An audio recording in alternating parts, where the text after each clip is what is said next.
में शाम की 50 ताज़ा और बड़ी खबरें बताएंगे दोस्तों। आखिरकार प्रधानमंत्री नरेंद्र मोदी के ऊपर क्यों भड़क गए दोस्तों राहुल गांधी। दे दी चेतावनी, कहा फिलहाल तमाम संपत्तियों को कराऊंगा सर्वे। क्यों आखिरकार दोस्तों भारतीय जनता पार्टी के ऊपर हमलावर हो गई ममता बनर्जी। कहा जैसे ही कोई धार्मिक त्यौहार आता है बीजेपी तमाम एनआईए सीबीआई ईडी को हमारे राज्य पे पीछे लगा देती है। आखिरकार क्यों दोस्तों 2024 में इंडिया गठबंधन की होने वाली है बड़ी जीत, और कैसे कंगना रनावत पर भड़क गया दोस्तों सुभाष चंद्र बोस का पूरा परिवार। कंगना रनावत के बयान पर मचा घमासान। तमाम मुद्दों पर होगी बात, लेकिन उससे पहले अगर आपने अब तक हमारे चैनल को सब्सक्राइब नहीं किया है जल्दी से कर लीजिए। पास में घंटी आएगी, इसको भी दबाइए ताकि हर वीडियो के जो अपडेट है वो आपको मिल पाए और आप हमसे जुड़े रहें। दरअसल दोस्तों आपको बताते चले प्रधानमंत्री नरेंद्र मोदी के ऊपर भड़के राहुल गांधी। कहा फिलहाल देश का गरीब और गरीब हो गया और पूंजीपतियों को प्रधानमंत्री ने और पूंजीपति बना दिया है। दरअसल राहुल गांधी का दावा है कि फ़िलहाल तमाम लोगों की संपत्तियां बढ़ती जा रही हैं। जिन लोगों ने ज़ीरो से शुरू किया था आज वो करोड़ों रुपये के मालिक बन चुके हैं जो बीजेपी में है।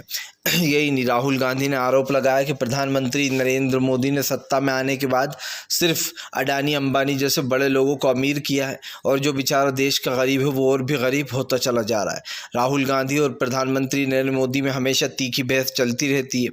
बीजेपी वर्सेस कांग्रेस हमेशा से है, लेकिन अब की बार एनडीए वर्सेस इंडिया गठबंधन है। यही कारण है जो भारतीय जनता पार्टी के ऊपर राहुल गांधी ने जमकर भड़ास निकाली है।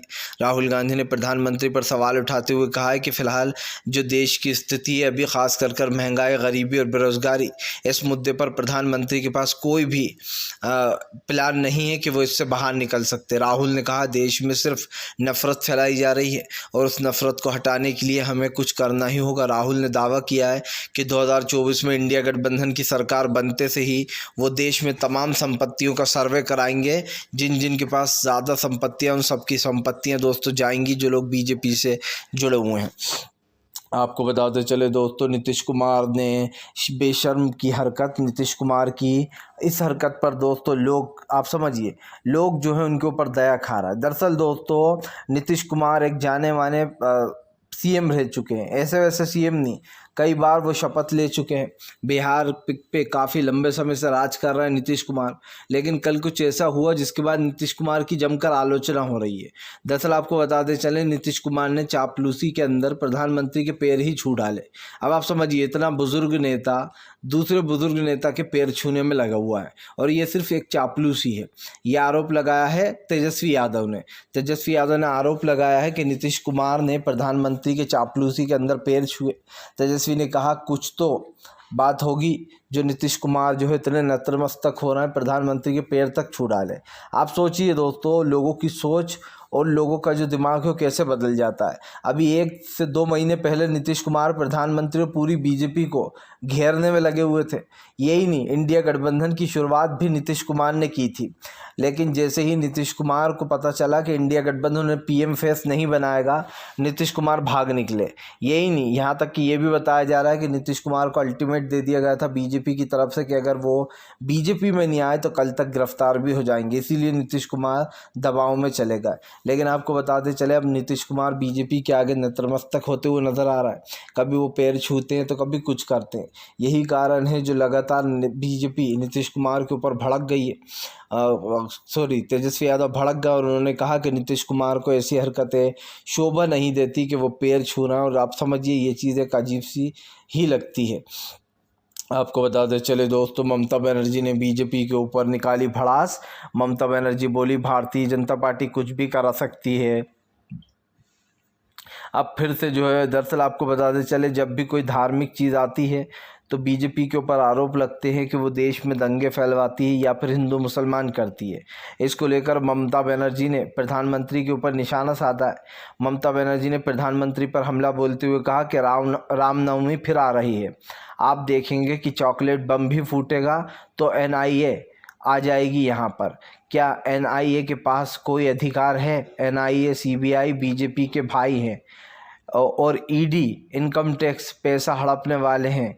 वह डरते हैं भाजपा जो कहती है कि ऐसा करो, इसीलिए वो देश के सभी नेताओं को गिरफ्तार कर रहे हैं। पार्टी नेताओं को चुन चुन कर गिरफ्तार किया जा रहा है।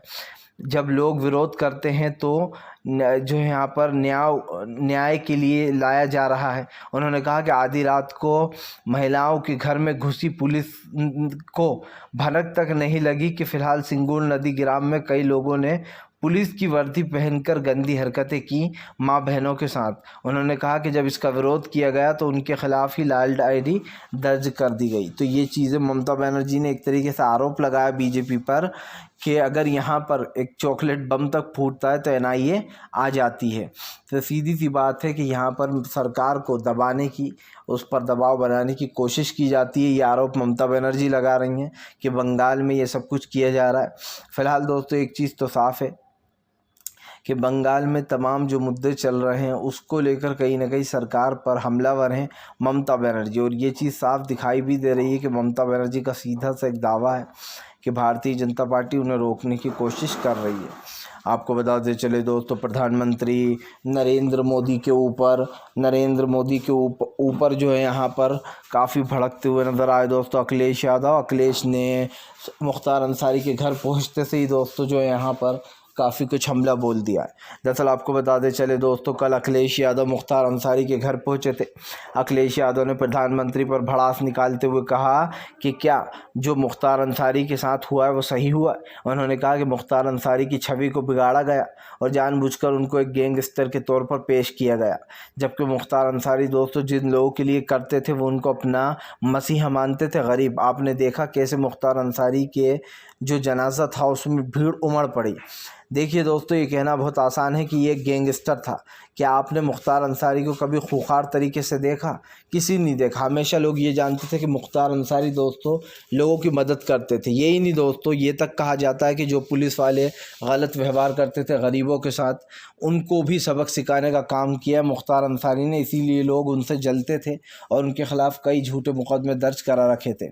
लेकिन इससे भी बड़ा सवाल ये था कि क्या मुख्तार अंसारी को जेल में सच में जहर दिया गया? तो दोस्तों इसका जवाब भी सुन लीजिए। आरोप अब तक यही लग रहा है कि हाँ, जेल में मुख्तार अंसारी को जहर दिया जा रहा था, क्योंकि ख़ुद मुख्तार अंसारी ने इस बात का जिक्र किया था दोस्तों। उन्होंने ही ये कहा था कि उनको स्लो पॉइज़न दिया जा रहा है जो धीरे धीरे कर असर दिखाता है। और ये बात साबित भी हो गई जब मुख्तार अंसारी की जान गई। हालांकि पुलिस प्रशासन ने यही कहा कि भैया उनके हार्ट अटैक से जान गई है, लेकिन एक व्यक्ति दोस्तों जो अच्छा खासा हट्टा कट्टा है, उसे अचानक से खाना खाकर ऐसा महसूस होने लगता था कि वो कमज़ोर हो रहा है। तो आप समझ सकते हैं कि फ़िलहाल ये कितनी बड़ी साजिश थी।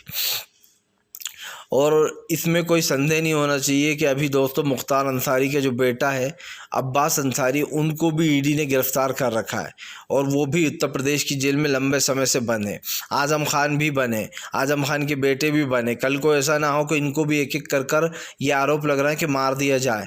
आपको बता दें चले दोस्तों, फ़िलहाल एक बार फिर से गेम हुआ पलटने वाला है। जी हाँ, दरअसल आपको बता दें चले दोस्तों, इंडिया गठबंधन की बड़ी जीत के लिए संजय सिंह ने भी कर दिया दोस्तों चुनावी प्रचार शुरू।